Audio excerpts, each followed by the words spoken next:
Okay, can childbirth cause Hashimoto's? So the short answer is yes. The longer answer is here's how that happens. Okay, so the answer is yes. I would, in my patient population, over the years I've been in this, in my mind, as I look at all the people who come in and I listen to all of the triggers that are described in the patient history as they're giving it to me, I mean, pregnancy might be number one, but if it's not number one, it's definitely number two, behind stress responses.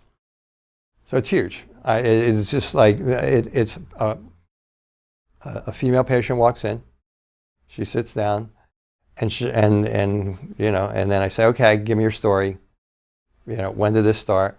Well, it started after my, and they might not even know they have Hashimoto's when they came into me. They might just suspect it. And they go, it started after my third child, after the birth of my third child. It started after the birth of my first child. I'm like, that's enough. You got Hashimoto's. But seriously, what happens, there's a lot of things that happen there, okay?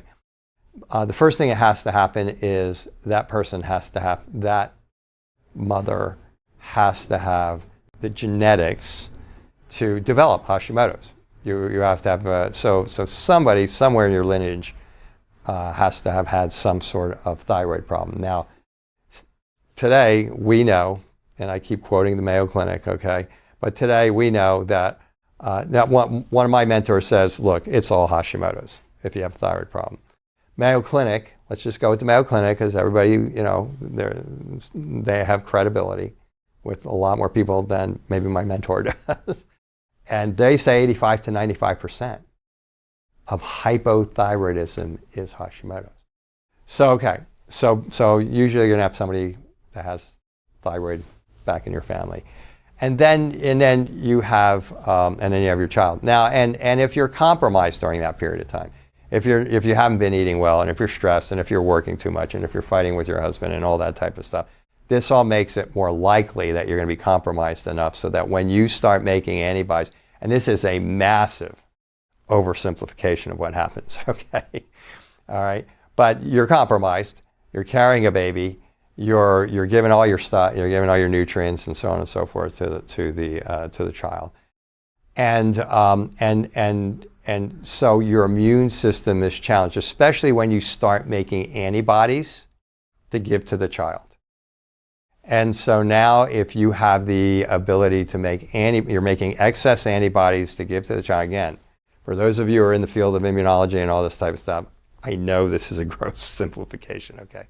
But when you start making a lot of antibodies, and if you have the gene that says, I can get it, and you're compromised, and mom's compromised when she is, especially in the third trimester, when she's going to have a baby, then you can get, those antibodies can exacerbate your immune system to attack your tissues that your genetic code says can be attacked.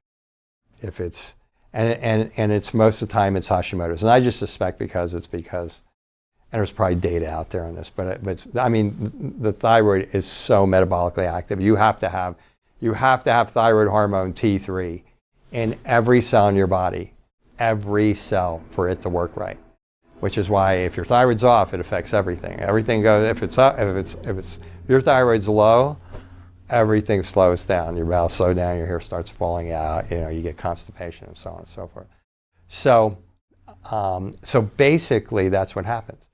It is extremely common. Now I've been to, for a variety of reasons, again, without getting into the physiology of it, if you are a new mom and you have had this phenomenon I've talked to occur to you, the academic and intellectual wisdom is you have to wait a year for the symptoms to go away, because there are a variety of other physiological mechanisms that could create a situation that makes it seem like you have Hashimoto's.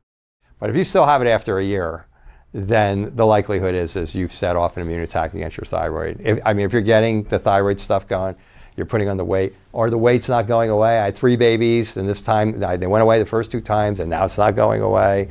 or you're getting dry skin, or you're getting constipation that you didn't have before, or your hair is falling out, or you're getting edema around your ankles, you're fatigued, you can't think, you got brain fog.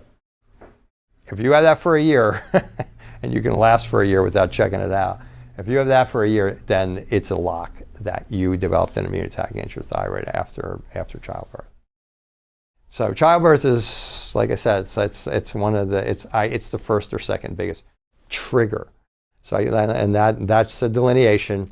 It's a trigger. And so childbirth just puts you in a situation where you become vulnerable and you're making antibodies and they're raising your immune response. And if you have the genetics, it's putting you in a situation where it has triggered an attack against your cells, because your genetics in your cells said it was okay to do. I think that covers it. I think it covers it pretty thoroughly for what we're looking for here.